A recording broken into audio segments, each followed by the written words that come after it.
On today's schedule, we have the last Duel Monsters era archetype that will appear in the show until, of course, Konami decides to adapt some more anime-exclusive archetypes into the real game.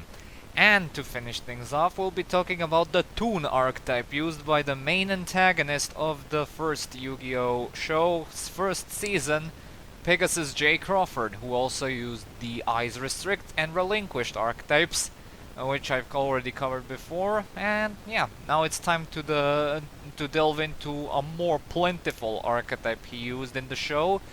And because of the archetype structure, we have to take a look at one of their spell cards first. That being the continuous spell Toon World. Its only effect is that you activate it by paying 1000 life points. And that's literally it. Yeah, this thing really needs to be on the field because all of their monsters literally cannot be summoned unless you control Toon World, most of them at least. And don't worry, this is not a Guardian's bad kind of archetype, so do not worry. And yeah, it's kind of baffling that it does not have any additional effects because this was released 12 billion years ago, so I cannot give it too much shit, although it would have been at least desirable to have like a once per turn protection effect of some sort. It can be a very minuscule sort of protection. It would have been fine, I believe, back in the day, but as it is right now, it's pretty much not worth running since it actually has a direct retrain in its own archetype in form of the field spell Toon Kingdom. This is a field spell, and it says when this card is activated, banish 3 cards from the top of your deck face down. This card's name becomes Toon World while in the field zone, and your opponent cannot target Toon monsters you control with card effects. If a Toon monster you control would be destroyed by battle or card effect, you can banish 1 card from the top of the deck face down, and for each of those monsters that would be destroyed instead. And yeah, you literally run 3 of these because yeah, it came out 15 years after the original Toon World, and it really shows. While the original Toon World didn't have any sort of protection or any other effects to speak of, this thing is incredibly bloated for all the right reasons. It literally gives targeting protection to all of your Toon monsters, which is pretty damn ridiculous on its own, and not to mention it also protects from destruction by banishing stuff face down, which okay is a bit costly since face down cards are very hard to retrieve. So yeah, it's their best sort of protection, and at the cost of being its only protection for the archetype, because yeah, this literally is the archetype's only source of protection. So if it does get taken care of by some means, it's pretty much game over unless they survive that turn and start patching things up from there onwards. So yeah, run 3 along with terraforming and metaverse in order to ensure those best results. And now we move on to the monsters. First off, let's take care of the easiest stuff, the vanilla Toon Alligator, which is something you rarely ever want to run unless you're making a build centered around Rescue Rabbit. We can now move on to their actual effect monsters, which are incredibly wacky to say the least, because the thing with the Toon effect monsters is that they're all, except of course Toon Alligator, who is not an effect monster, all of them are based on an already existing monster, sometimes that even being vanilla monsters. And if they are based on a vanilla monster, they either have no additional effects right next to their Toon archetype specifics, or they usually have another unique effect along with those specifics. But if they're based on an already existing effect monster, they usually have the Toon specifics and and they also have the effect offset effect monster they are based on. These specifics, I would love to be able to outline these kind of shared effects the Toon archetype might have, but the thing is, not all of them have the exact same shared effect, so for the sake of this video, I had to make an entirely separate sheet of papers in order to simply cut down their effects into pieces and to remind myself which tunes have which tunes have certain effects and which ones don't. So let's finally get on to the effect monsters. First of which we have Toon Mermaid. This is a level 4 with 1400 attack and 1500 defense. She's based on a vanilla monster known as Red Archery Girl. And I'm pointing this out only on her because, yeah, there isn't any monster in the game called Mermaid with anything before or after the word mermaid. Well, all of the other ones are based on an effect monster, which you get its name by simply removing the Toon moniker from before the name. So yeah. Anyway, Toon Mermaid has the following effects: cannot be normal summoned or set, and must first be special summoned if you control Toon World. And this effect from now on shall be referred to as the Toon summoning condition. And then she cannot attack the turn she is summoned, which shall be referred from now on as the Toon attack restriction. She requires you to pay 500 life points in order to declare an attack, which from now on will be referred to as the Toon attacking fee. Then, if Toon World on the field is destroyed, destroy this card as well, and this will from now on be treated as the Toon World destruction effect. And she can attack directly if the opponent does not control Toon monsters, otherwise if it must attack a Toon monster, and this from now on shall be the Toon attack gimmick effect. And yeah, that is literally it when it comes to the effects of Toon Mermaid, and for the longest time this was among the better sadly monsters in the archetype, simply due to the fact that you can special summon her for no cost. Yeah, you're asking yourself what kind of cost is there. Well, you haven't seen nothing yet, but anyway, this used to be the prime staple of the archetype due to the fact that you can summon multiples of these and then use them for extra deck material or link material. Well, both of them are basically extra deck material, or as tribute fodder for some of their other monsters, which we'll get to soon.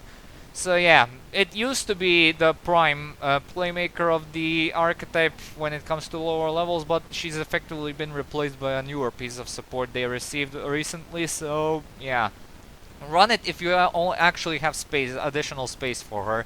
That's all I'm gonna say. Next up we have Toon Masked Sorcerer. This is a spellcaster with 900 attack and 1400 defense.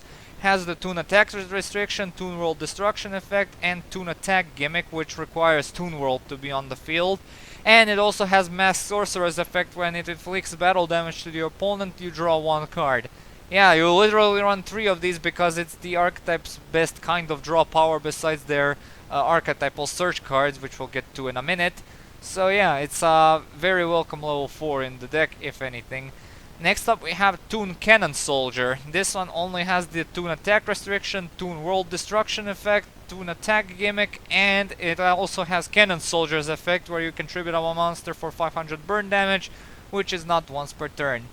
All of the decks which nowadays utilize the Cannon Soldier FTK usually actually use Toon Cannon Soldier, because this one is actually much more searchable than the original Cannon Soldier, due to the fact that their Toons have literally 2 support cards which can search this thing out.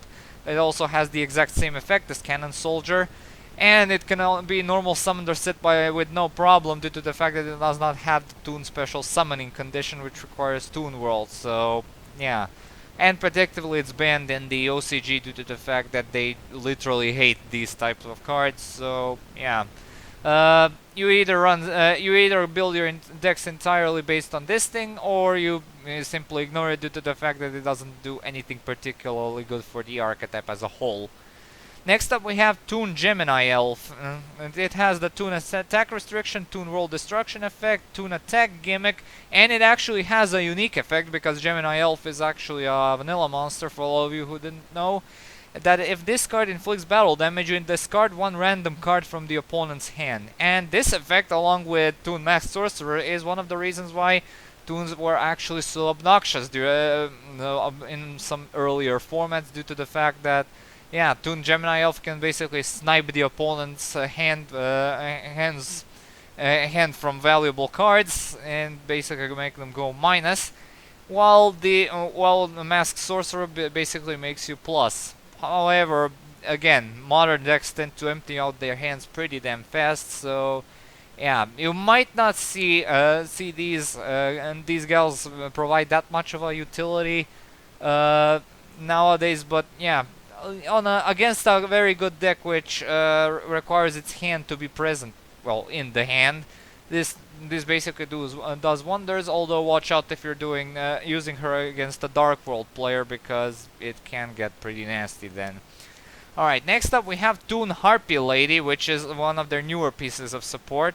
Has the Toon Attacks restriction, Toon Summoning condition, and upon fulfilling that summoning condition, it has an effect that allows you to destroy a spell or trap you control, and destroy one spell or trap on the field, and if you control another Toon monster, this is also a hard once per turn effect, and it also has the Toon Attack gimmick.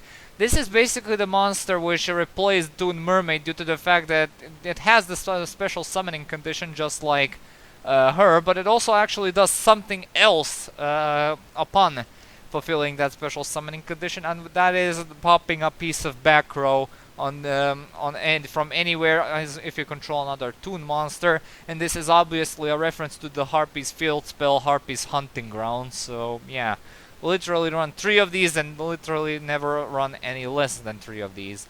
Their next monster is Toon Goblin Attack Force. It has the Toon Attack restriction, Toon World Destruction effect, Toon Attack gimmick which requires Toon World, and Goblin Attack Force's effect that if it attacks it is changed to defense position at the end of the battle phase, and it cannot be changed until the end of your next turn. Yeah, which makes it as relevant as the original Goblin Attack Force, so you just don't run this at all nowadays. Next up we have our first and only level 5 monster, Toon Cyber Dragon. This one has Toon Attack restriction, the Toon Attack gimmick, and it also has Cyber Dragon's effect where you can special summon him if you control no monsters and your opponent controls a monster. So yeah, just like the original Cyber Dragon, this is a very good card, and it's literally the exact same thing as Cyber Dragon, only it has the Toon prefix. So yeah. If you actually feel like making infinity in Toons, this is probably one of the best ways to go about it. So yeah, definitely run 2 or 3 of these especially if you want to make infinity in Toons. Next up we have our first level 6 Toon Dark Magician Girl.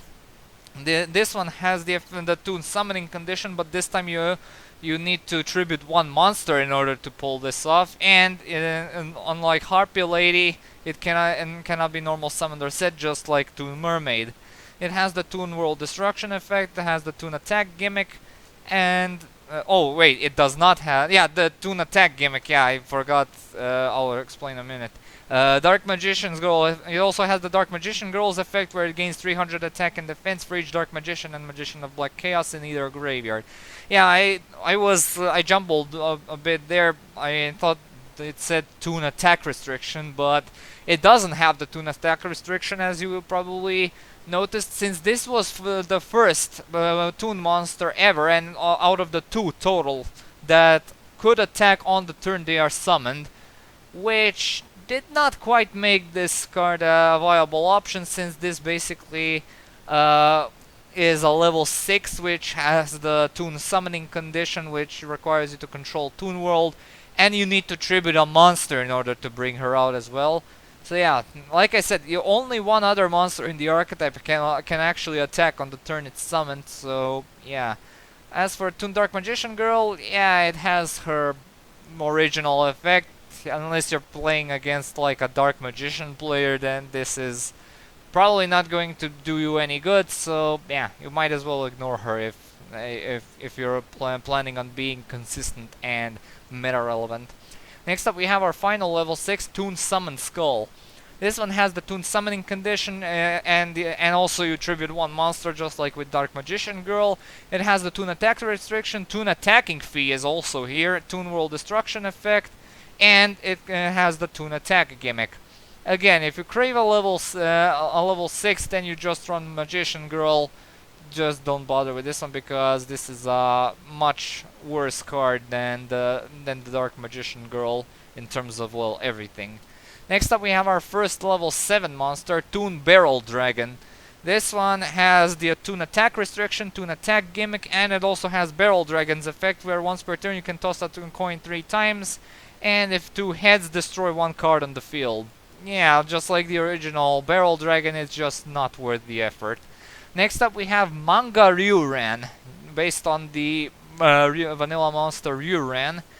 And yeah, it's the only Toon monster that doesn't actually have Toon in the name, but instead manga, because yeah, this was supposed to be from like a manga show or something. Anyway, Manga Ryuran has the following effects. Has the Toon summoning condition. This time you also tribute 2 monsters, God forbid.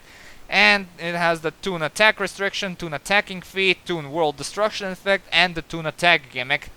So yeah, it's a very underwhelming level 7 with very bad stats for even for the time it was released. So yeah, you just don't run this like ever. Next up we have Toon Buster Blader. This one has the Toon attack restriction, the Toon attack gimmick, which requires Toon World. And yeah, I forgot to mention back in the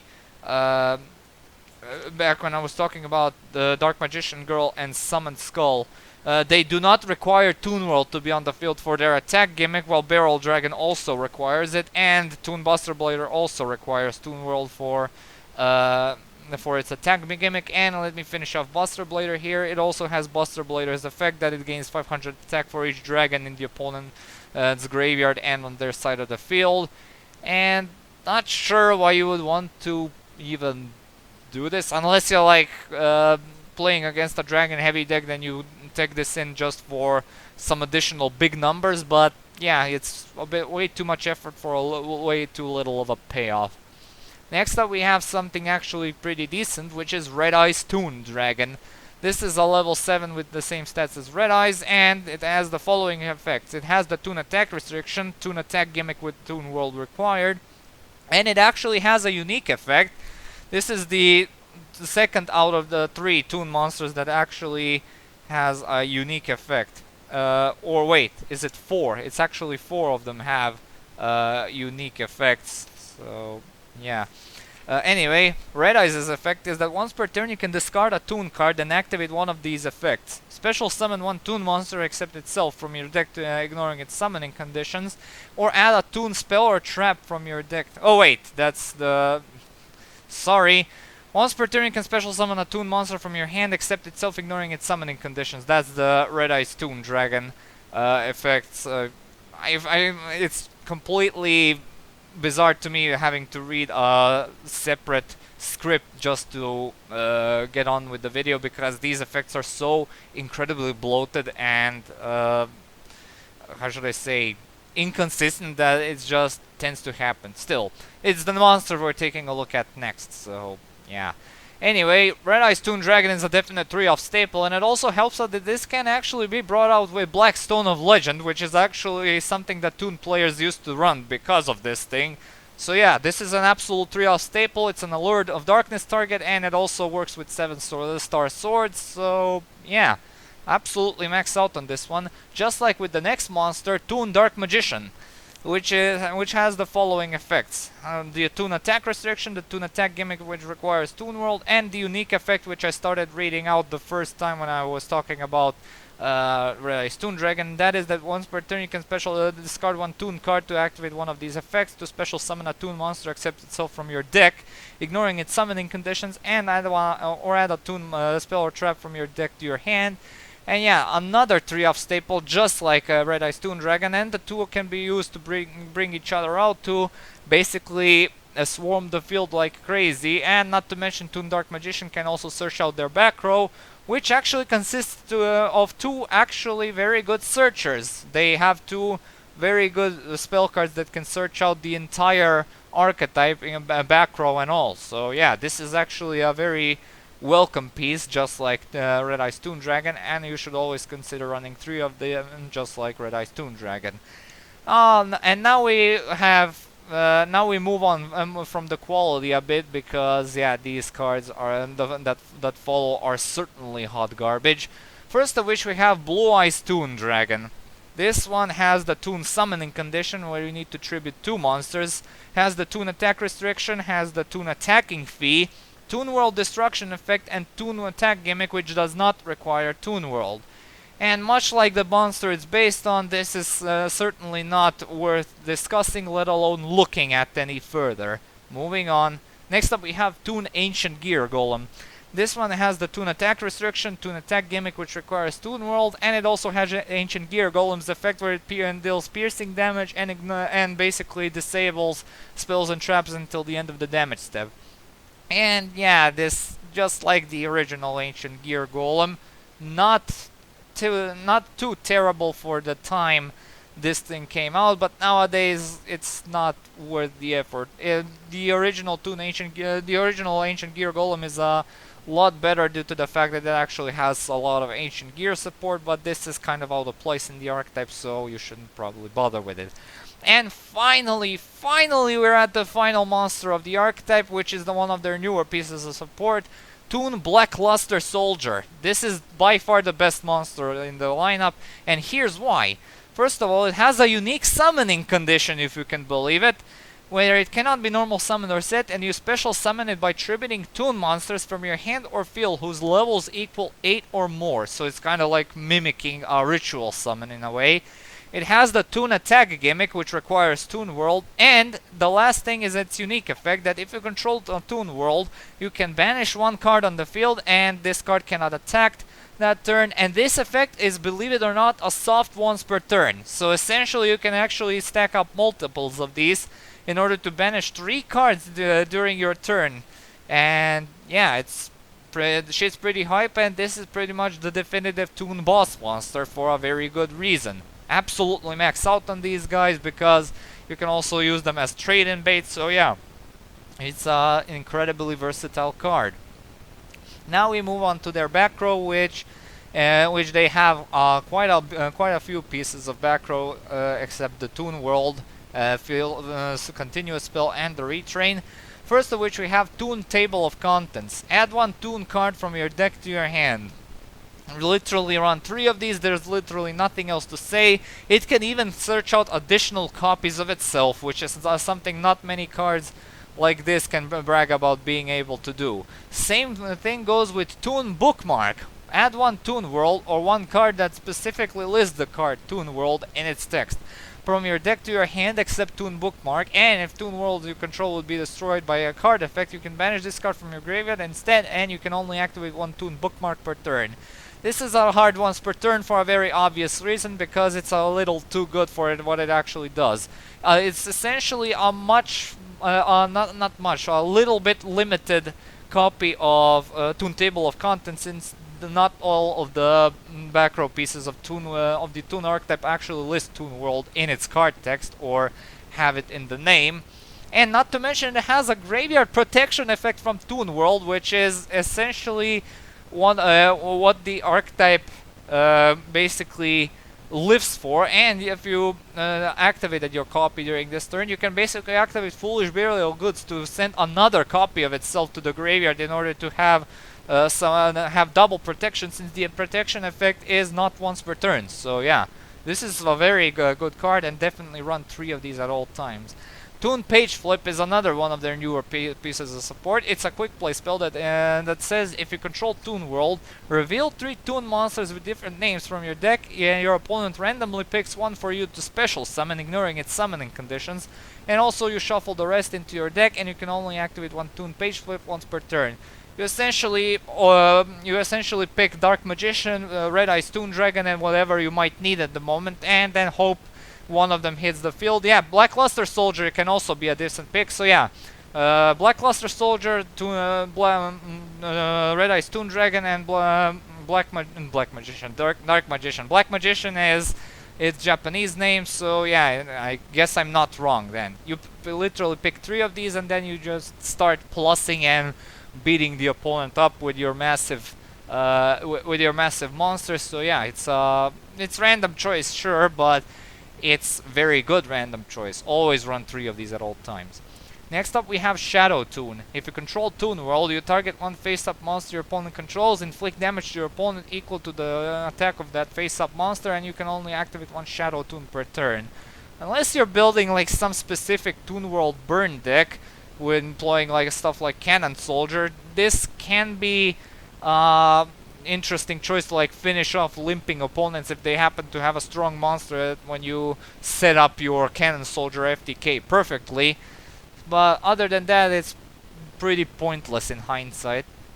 Next up we have Comic Hand, which is an equip spell that says if you control Toon World, equip to an opponent's monster. Take control of it, it is treated as a Toon monster, and your opponent controls... And if your opponent controls no Toon monsters, it can attack your opponent directly, and if Toon World is not on the field, destroy this card.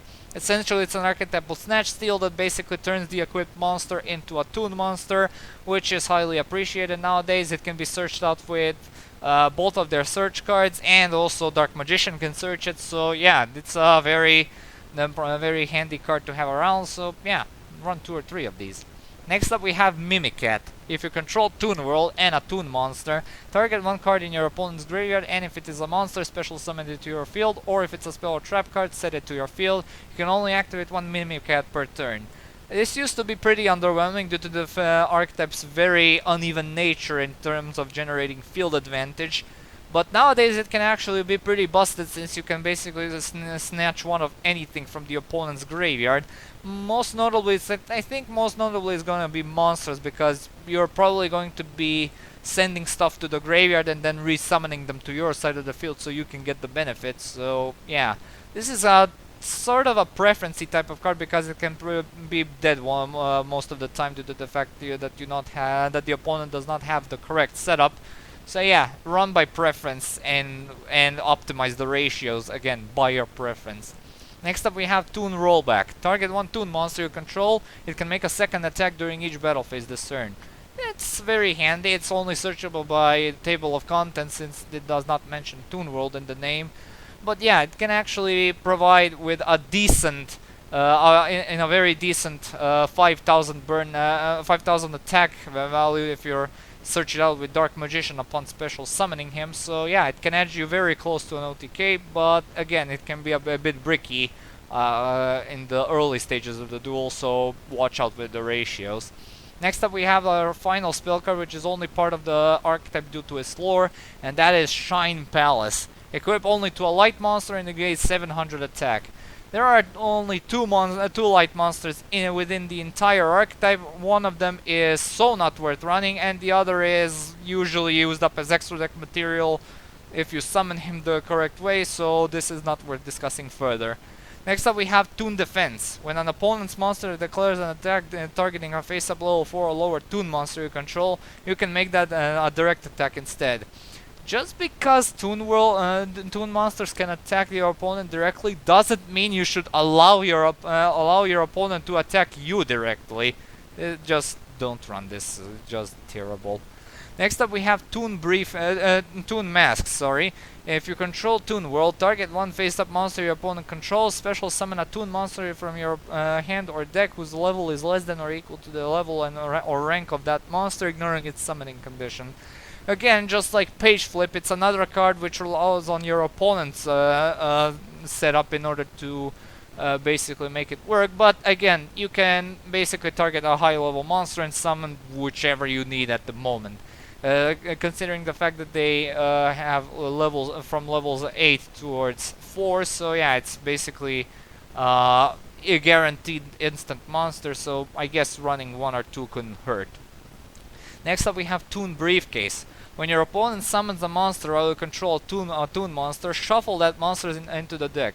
It's one of the more funkiest removals because this thing does not target, and it's actually a very quick and easy way to destroy to get rid of a problem monster, since again it does not target. It can basically get rid of a whole lot of stuff, and yeah, it's basically only thing holding the card back are immunities, but again, those monsters are very far and few in between, so yeah, you usually run 3 of these and never any less. And their final card is the Counter Trap Toon Terror. When a spell or trap or monster effect is activated while you control both Toon World and a Toon monster, negate the activation, and if you do, destroy that card, and you can only activate one Toon Terror per turn. An archetype of Omni Negate that is searchable by a whole lot of stuff, so you shouldn't run any less than 3 of these. And now it's time for the grading scale. In terms of consistency, the fact that they literally have a pair of monsters which can easily swarm out like three monsters per turn due to their amazing array of effects, and they have 2 barely restricted search cards in their back row, and one of them is actually not even a once per turn. I could not in any way give them any less than a 3 out of 3. Power gets another 3 out of 3 because for an archetype of direct attackers, none of their monsters besides Toon Alligator, of course, really go below the 1000 attack point mark. Other example being Toon Masked Sorcerer, but that one has a very good effect to compensate for that. So yeah, Power gets a very generous 3 out of 3. In terms of comeback ability, it used to be a lot worse back in the day, but nowadays, with the addition of the new support, they can very easily come back from a beatdown. It's not exactly stellar or perfect, but at least it deserves a 2 out of 3. Their protection exists in the form of Toon Kingdom, which is an amazing sort of protection, and the graveyard effect of Toon Bookmark. But that's the only form of protection the archetype has. While it not may be too good or consistent, it's certainly there, and it's certainly powerful enough when it actually goes off, so I'll be giving them a generous 2 out of 3.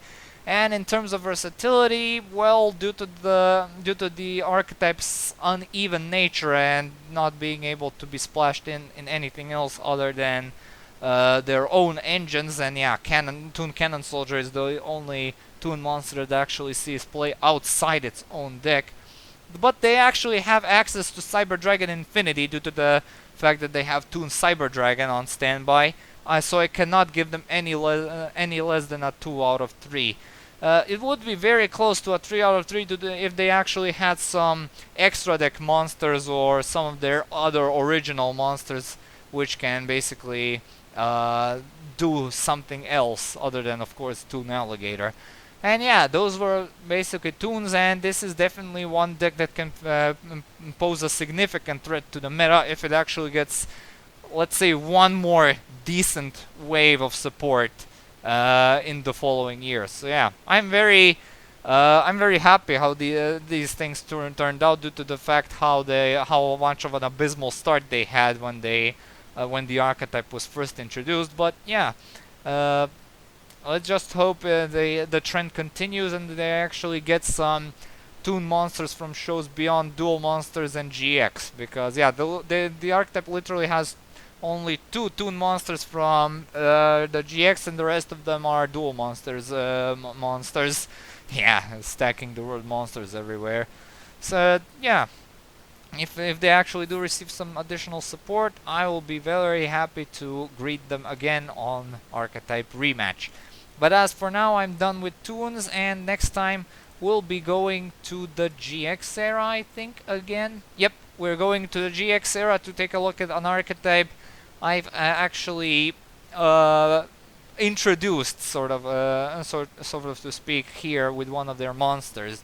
Yeah, it should be pretty obvious which one it is due to the fact how many archetypes I've reviewed before. So yeah, let's just wait until that video. So thank you so much for watching. Stay tuned for more videos and updates. Comment, like, and subscribe.